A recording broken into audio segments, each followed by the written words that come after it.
I will try and repeat the question so that anyone who's listening can hear it better. And if you'd rather your question isn't recorded, then just let us know and we'll press pause. So anyone, please. Yeah, is that Tom? Yeah. Yeah. At times there's a feeling of this just a space around the body, and it's that sense of being in contact, but also the space for things to move. It's really beautiful. But my question is just, often it's contracting, and especially with images, I think. So, yeah, is there anything that you might recommend? Just before I repeat it, so often it's contracted, and especially the images are what? Contracted or what? It's a sense of, so I might establish the space, energy, and then if there's an image coming in, there's a tendency to contract quite a lot of attention. So it's, at the moment, I'm finding it difficult to inhabit that energy body and be with it. Yeah, sure. So Tom's saying, if I understand that, there are times working with the energy body when it's, relatively spacious, and very nice, comfortable and pleasant and really yummy, yeah? And there are other times, especially when an image comes, that the attention contracts towards or around the image, and with that the energy body contracts as well. Yeah. This is partly why Catherine was doing the twoness exercise, and what we did on the first day. It's like, can I have that and this? And it takes, we need to develop that, that ability to have both. So I would guess a lot of this stuff is supported by not just one thing, many different things, yeah. And so one of them is just the more you hang out in that energy body space, and the more you take that with you. So here's split life into formal meditation and the rest of life. That's a mistake for a start. So sit, and that's maybe where in the sitting or the walking or the standing is maybe where you get your first taste of this nice energy body thing. When you end the meditation, take that with you. So in other words, end it slowly and see if you can get up off the cushion or whatever it is and walk away with that energy body feeling. Standing in the lunch queue, can I just get it back? Walking meditation in the energy body is really helpful, obviously, because it's mobile, and that's more like life. So the more you can kind of get a taste, what the energy body becomes it becomes eventually just the default hangout. Is this kind of, this is nice, and we want to be here, and it feels good, and there's little micro adjustments and things. But so the more you do it, and the more you spread that doing into different activities, that will help. Yeah, that's one thing. And then you can begin doing more of the thing Catherine introduced. I think it was on the first day or second day. This kind of doing it in relationship. Now it's hard with a human other. Most people find it hard because a human other is a whole other world, and they're looking at you, and maybe they're judging you, and maybe who knows what, So it's probably easier with something like a tree or something. Yeah, does it make sense? So you practice extending it like that, and then also with images. It might work the other way round though, in the sense that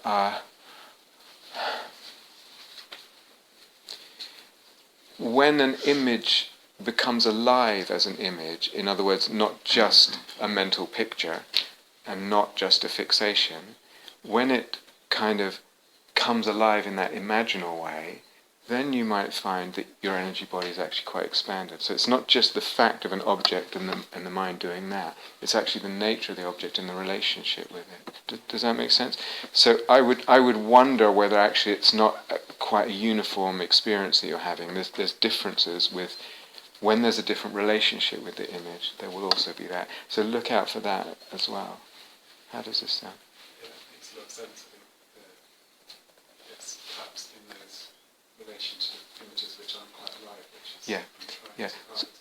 Yeah, and it's not that you need to try and do something with the energy body with the image. First of all, it might not be really a soul image. It might just be a whatever. So that's fine, okay.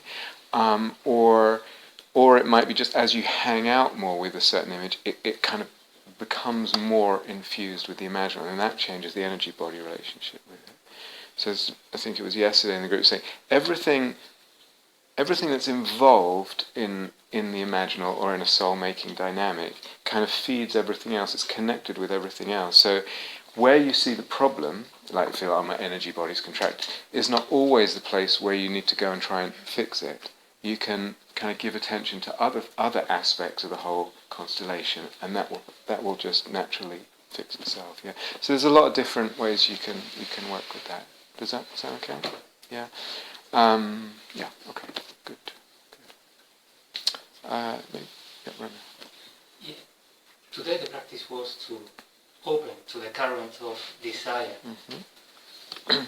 I would like to know your thoughts when there is lack of desire, when there is depression, for example, lack of vitality. If you think there is the lack of an image that can ignite eros, that can draw eros, like a flame that is not fueled, or if it is rather the case that eros is always alive, but part of it has taken, led by an idea or an image, has turned against itself and is counteracting.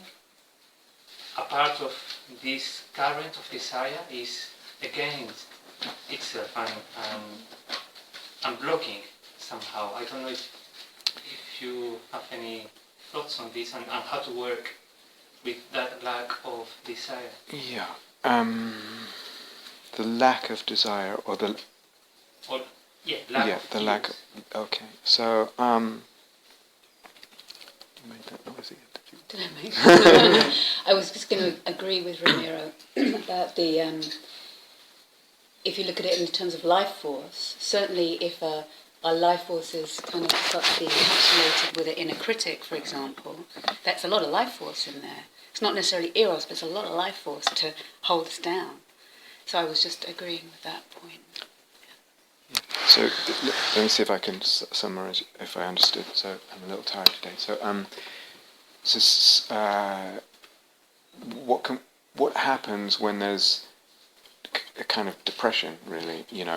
Is it that there's a lack of desire, or is it that there's somehow the desire has got kind of stuck or worked back on itself in a way that's stifling and closing down something, or something like what Catherine just said? Yeah. I don't know. I'm interested. To me, it's a really interesting question. I certainly think, and just relating to what Catherine said, so let's take something like the inner critic. Imagination is involved in the inner critic. It's got this voice or this character or whatever. What the inner critic is not is imaginal, generally speaking. So in our... what's happened there is something's got reified. Actually, more than one thing has got reified. The inner critic has got reified, and I've got reified. So if we go back to this self-other-world business, both self and other are both reified, they're concretized. I really believe what the inner critic is saying about me. So even if I don't believe the inner critic's a real person or thing or character, I believe what they say, that kind of object, is saying something real about a real object, me, a real subject, me. Yeah. So the problem is in the reification. There's a lot to your question, but what happens when there's a reification is it's like the push of the eros. This eros wants to push. It wants to expand. It wants to penetrate. It wants to open. It wants more. It's this pathos with the eros. So it has this dynamic quality. When it meets some kind of block, and there can be all kinds of blocks, but one kind of block is reification, concretization. That push meets the block. Something's going to happen, okay? Either the push of the eros, the life force, is strong enough to break the block, and then it can go through that reification block into the realm of the imaginal, and the imaginal has the capacity to expand deeper, get richer, feed back on the eros, make the whole thing really fertile. Yeah. If the block is stronger than the eros, or just really entrenched, then something can happen. The eros cannot move into depth, cannot move into dimensionality, into the imaginal. It has to do something. And it could get tied up in a negativity, could just have to go horizontally, all kinds of things. So there's that possibility, and I guess it could happen in many ways. There might also be, and you also mentioned, what can happen is, I sometimes wonder, I'm certainly not an expert on depression, but I wonder whether depression is actually, like so many things, many different kinds. And one kind of depression is actually the absence of fantasy. The absence of anything, any kind of image, specifically around the self, or around one's activity in life, or expression, that is not alive as an image, is not permitted, or hasn't found its way. And then there's nothing to kind of, the waters of eros, or the fire of eros, to flow into and galvanize and give life to, which then feeds back into the whole libidinal energy in the whole life. So sometimes I think depression is an absence of image, or it's an image that's fixation, to borrow Catherine's word from this morning, and there's a stuckness. Does it make sense? So there's all kinds of possibilities. To me, it's just really interesting. Like, what if I go back to basic principles and say, let's just make a postulate, left to itself, not interfered with, the soul loves soul-making, and that's what it will do. And it will involve the whole being in that process, this whole eros, psyche, logos, every facet of my being, every dimension, even facets of my being that haven't even occurred to me yet. They are to be born, to be created, to be discovered. And yet there's many ways we can block that. And so it's interesting to me, how does it get blocked? Does it get blocked in terms of ideas, beliefs, assumptions? Does it get blocked because, similar to what Catherine was talking about with the passionate love, somehow that's not allowed, that current of desire? In other words, it's an energetic thing. Does it get blocked because we're repressing certain images, because we think they might mean that we're weird or whatever? Countless ways that the whole movement of soul-making from different directions can be blocked.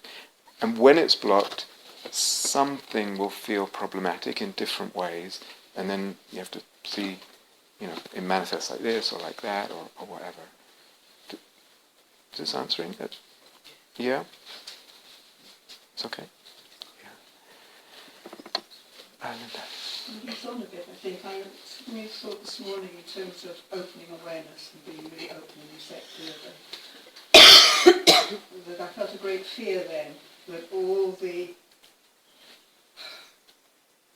images, everything I've seen, everything I've read all my life about torture and cruelty and suffering, which I am incredibly good at repressing by numbing out, that I will suddenly be completely at the mercy of all of that, and I don't know whether I've got the courage to go there. Yeah. How would I deal with that? Yeah. What were you actually doing? You're opening up the awareness very wide. Yeah. Oh, okay. It sort of seems to go with opening the energy body. I mean, if I am to be open to or receptive to images rather than me choosing one, I have to be. I can be flooded by. Yeah. Or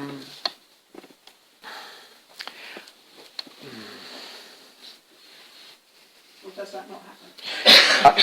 I don't think there's a danger of it, to be honest. I think. Oh yes, thank you. So the question is, if I'm open, if I open the awareness and be really wide and receptive, is there a danger I'll be flooded by images, and particularly the painful images of the world of. Yeah, it's not my personal. The images of world pain that are there, horrific, brutality and things like that. And are we not making ourselves more vulnerable to being flooded by that? Is there a danger? Well, and if so, if that is part of it, is there a way? It feels like a lot to manage. Yeah. And if that's part of it, how do you manage it? Is that? Yeah. Okay. Numbing.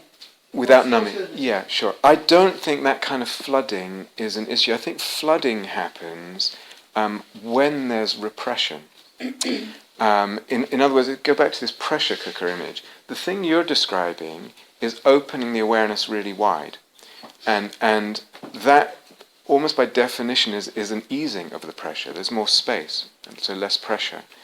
If you go back, Jung had this period, I think it was in around 1913 or something, and it's kind of like going into a psychosis. And he wrote this red book, and it's all like this really florid imagery, and and he viewed it like going into a psychosis.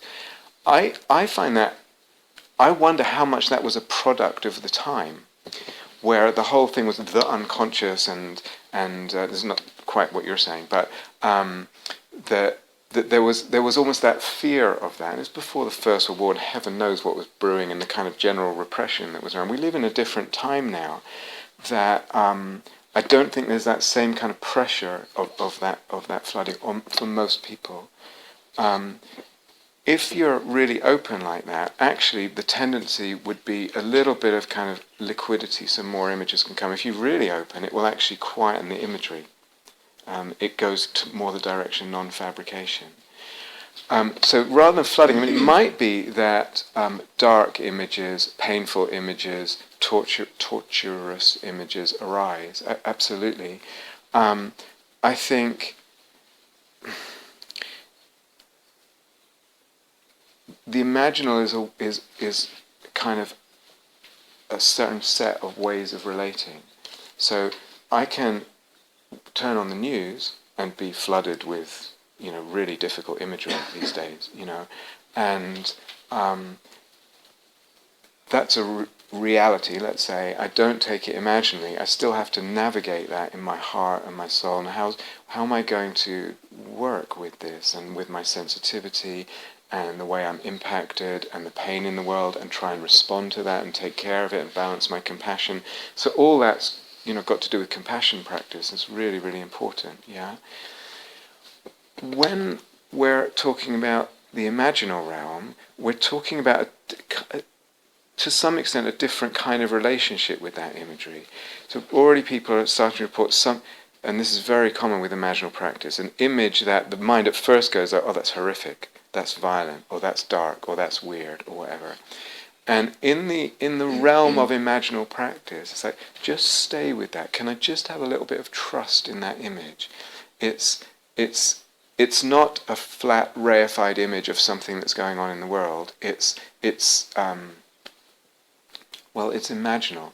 That what looks dark and disturbing is got its own kind of beauty and its own kind of reason. If I can stay with it and trust it, it opens up in a different way. So it's almost like mixing camps a little bit in your question. Does that make sense? So what's the real pain in the world, and what's kind of more imaginal things that come up? So they're different. Is this making sense? No. Yes, I mean, the imaginal feels different somehow. Yeah. It doesn't feel like it would be the same. Yeah. But I think maybe what you said about a different practice is needed. Yeah. Because I think numbing is numbing. If I'm numbing memories, history, then I don't think I can necessarily just switch that off when I decide to do imaginal. No, absolutely. So this, like I said at some point, what we're doing here is asking a lot. It's kind of saying, to do this kind of practice that we're talking about requires that we have a skill with our emotions, which means knowing when we're numbing, taking care of it, learning how to soften the heart, open it, take care of it, balance it, be sensitive. It's a lot. Already that's a lot. In relationship to our personal history, in relationship to present relationships, in relationship to the world, pain, So all that's kind of, we're not talking that much about that on this retreat, partly because we're just kind of saying, let's build on that as if it's already there. But we know, this is difficult stuff. So so I'm not sure what else to say about that piece right now. I mean, I could...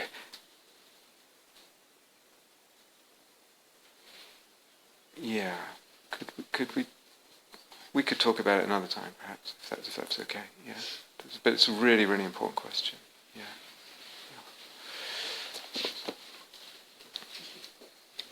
Yeah, maybe. Yeah.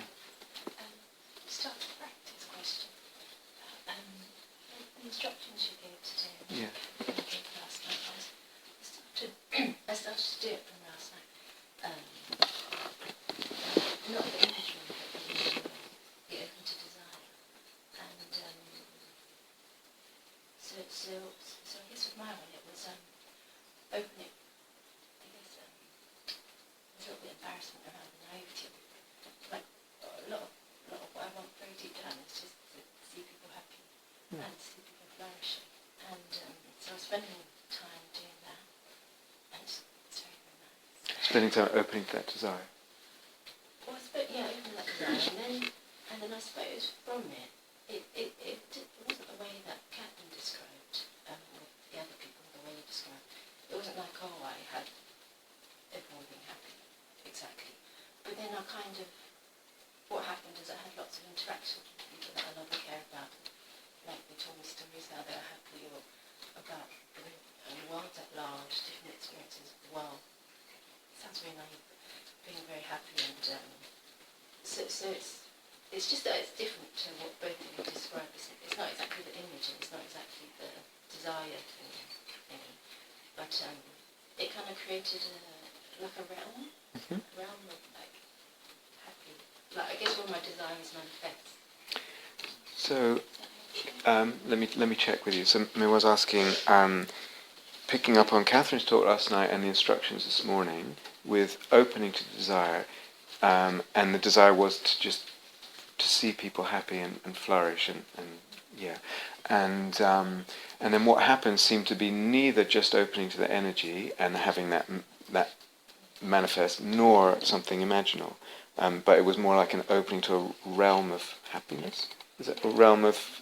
Yeah, not an individual image, but kind of more like as if I was walking through that world. Yeah.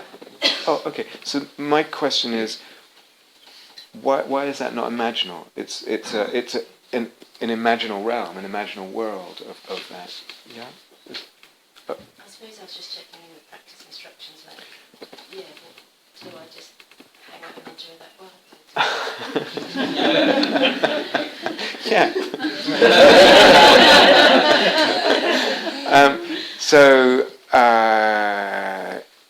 Yes, absolutely. So there's a couple of things there. It's an imaginal realm, an imaginal world. Yes, linger there, enjoy it. You want to. When an image opens up, it's asking us for sensitivity. It's asking us to resonate with it. It's asking us to be with it and in it and relate to it. It might be that then it unfolds some other, it might be that it feeds back on this world and the way you see this world, so to speak. That would be one of the ways that it could kind of infuse or mix with the perception of this world, and then that would be an interesting thing. But there's all kinds of possibilities. Basically, it sounds like that's what's opening there. Yeah. And so in terms of the instructions, I think I said this morning, it can, once you open to that, it could go into an image, which sounds like what you're describing, or it could just stay with the energy free of image, and you just have that. And, they're fine choice. What you get, almost like every, I don't want to overstate this, but it's like all practice. So we could be talking about emptiness practice, we could be talking about samadhi practice, we could be talking about imaginal practice or working with desire. It's like every, not very long, the road forks, and you can kind of just you learn. Well, I'm going to go that way, or it just happens one way. So, for example, someone wrote a note today.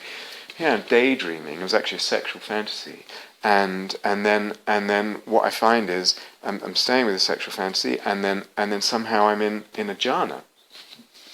And this is not at all uncommon, actually. I'm serious. There's a lot of reasons for that. Actually, let's just dwell on this a little bit. Some has to do with the energy. So sexual energy is it's potentially quite similar to piti. You know this word piti? Rapture. What happens with most sexual fantasies is we fixate, to borrow Catherine's word again, we fixate on the image, and we're not that connected with the body.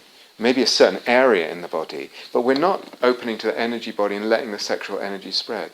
If I do that, okay, here's a daydream, there's a sexual fantasy, okay, fine. And I let the energy spread, the enjoyment of sexual energy, and then I just open to that sexual energy. It will move towards a nice energy body and samadhi. So that's one possibility. When you're working with images, any time an image, we've said, comes alive imaginally, that will be reflected, manifest, echoed in the energy body in some kind of harmonization or opening or something that feels good. That's your indicator. It's one of the indicators that you're on the right track with an image, even if your mind's going, this is so weird, or this is really dark, or this is kind of violent, or this or that. The energy body is a good indicator that you're on the right track. So that's happening with any image, whether it's sexual or not sexual.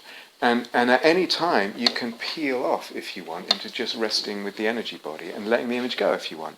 Or you can play with the image with the energy body and have the two of them together. Do you understand?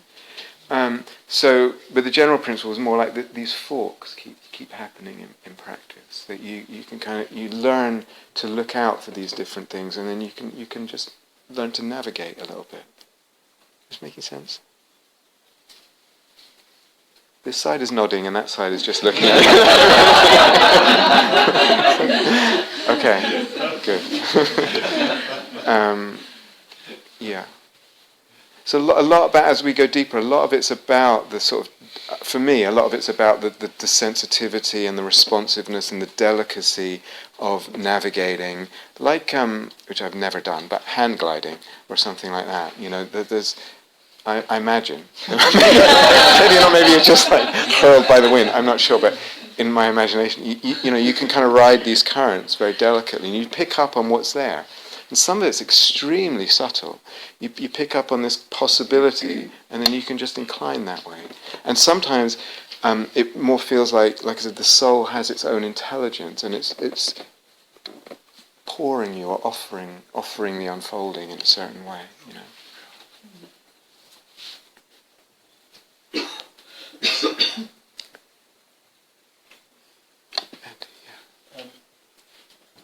Actually, should we just let someone who hasn't asked yet? Yeah, what's your name? Is it you, Dave? David, yeah. So one is about the following desire thing, with defining the stream of desire. Yeah.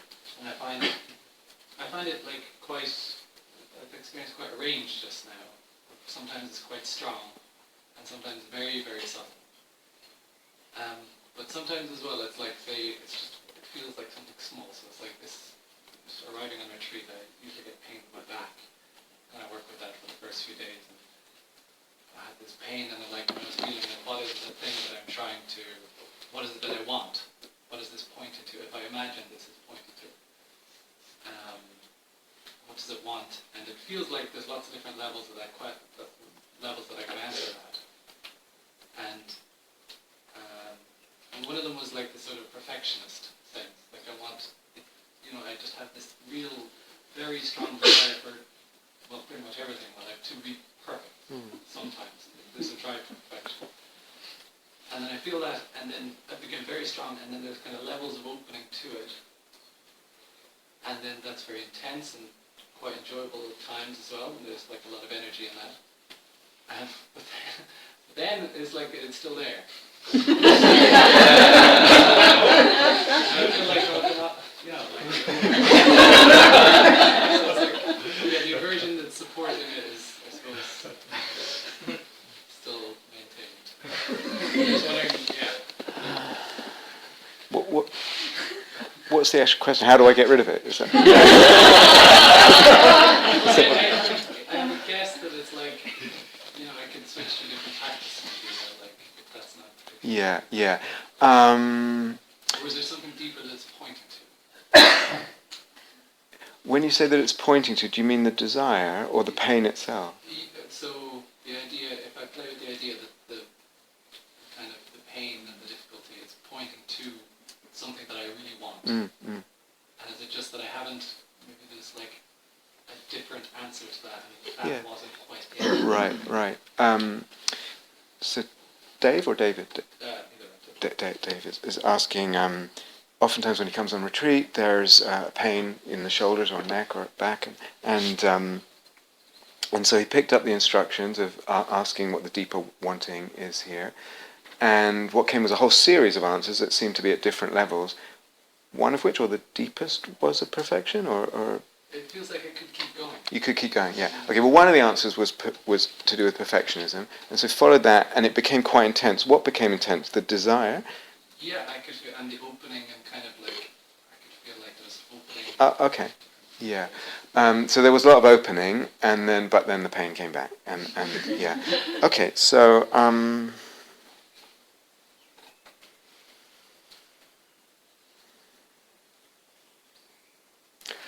I don't know the answer.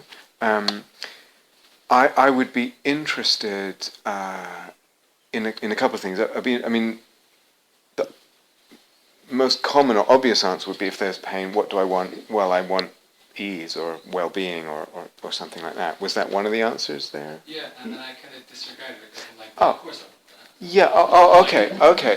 But we can say ease. The meaning of the word ease or well-being is the absence of this pain in my shoulder, or it has a more general term. It's like ease. If I say, like, if you just ease, well-being. You know, there's something quite general there, right? What does it mean? It's a big words, ease and well-being. Do you see what I mean? So maybe you disregarded that too quickly, and there could be something at that level that's really worth going into. It may be also the perfectionism thing, because again, we tend to think, oh, perfection, you shouldn't be perfectionistic. I don't mind saying that I'm a perfectionist, but it's like so many of these things, it's like they have a shadow side and a beautiful side. So there's something, to me, definitely problematic or difficult about being a perfectionist. There's something really beautiful in it. It doesn't get a lot of esteem, especially in certain worlds, like where people talk about acceptance a lot. You know, it's like the opposite is. So maybe there's something beautiful in perfectionism. It may be that perfectionism constellates as an image. You know, so what's the image of? You know, there's something beautiful in that image, and you could follow that. But you could try the well-being. You know.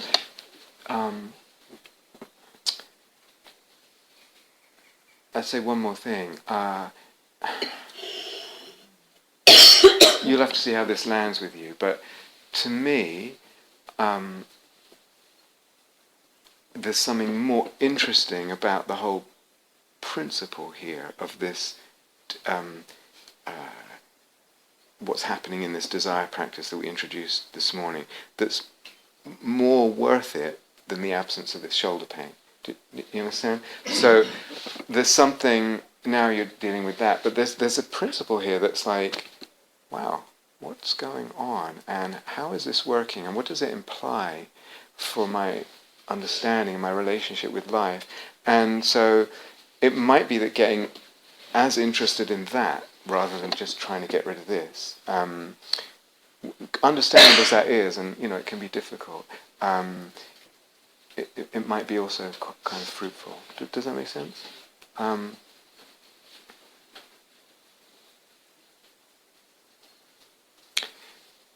And you know, last thing is, everything is a dependent arising. Everything's dependent on conditions. So you could have, maybe what you did worked, so to speak, from the point of view of, you know, dissolving this. But then there's other conditions feeding back in, which just constellate again, which is I'm sitting a lot in certain posture without moving, and I don't usually do that every day. And so those conditions are just feeding into reconstellating. Yeah. And there's many things, but does that give you a little bit to, sure? Yeah, okay.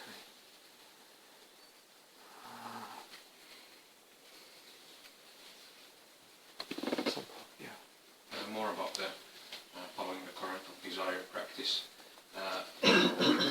Doing it, and it's kind of working as you described. But after the kind of basking in the sense of already having what I desired, then it kind of dies down and dissipates, and it's nice. but there's not a lot of eros coming up, or kind of it's not feeding that dynamic. Yeah, thank you. So, if I understand Sampo's question, again, playing with the practice that we introduced this morning, opening to the current desire, and it, quote, works, which is a terrible but there's an opening, there's the shift of consciousness and felt sense and well-being, and then that's nice, and you kind of bask in that for a while, and then it dies down, and then there doesn't seem to be much eros. Yeah. Okay. So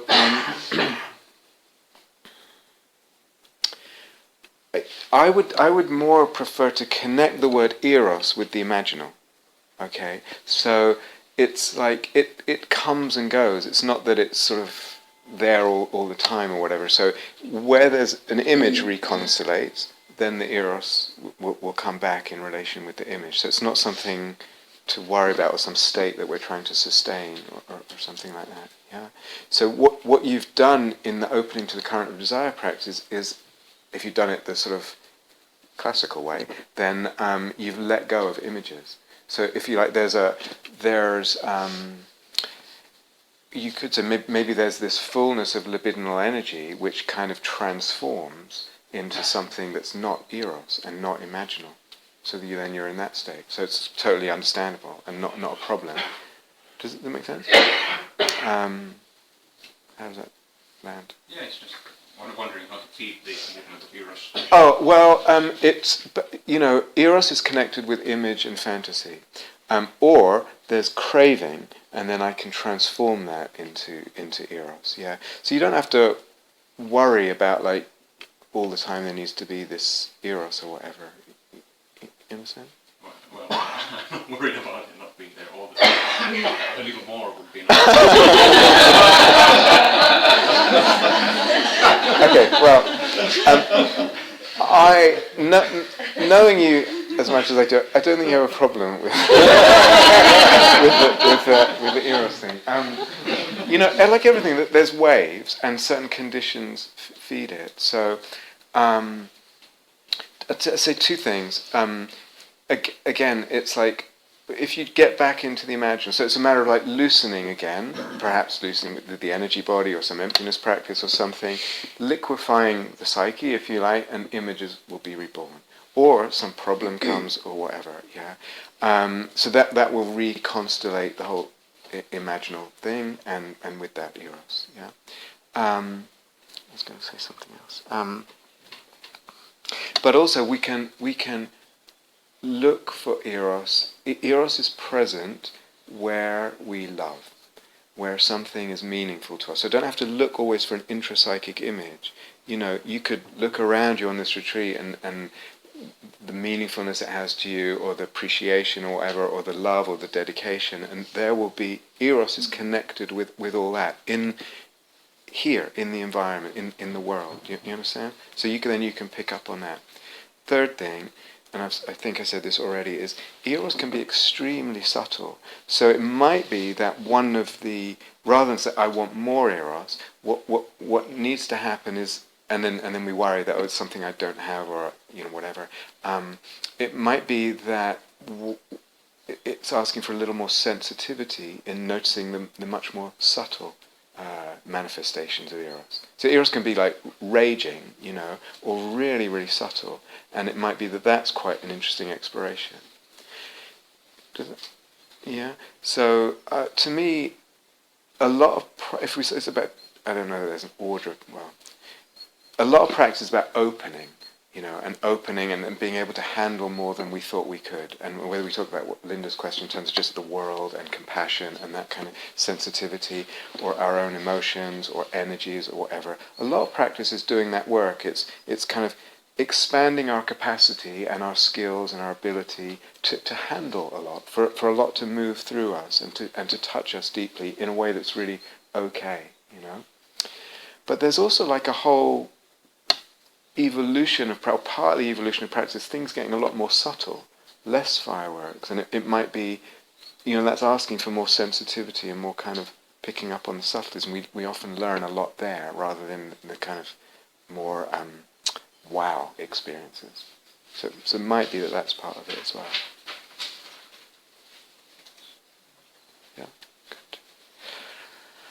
Okay, thank you. Let's have a bit of quiet then.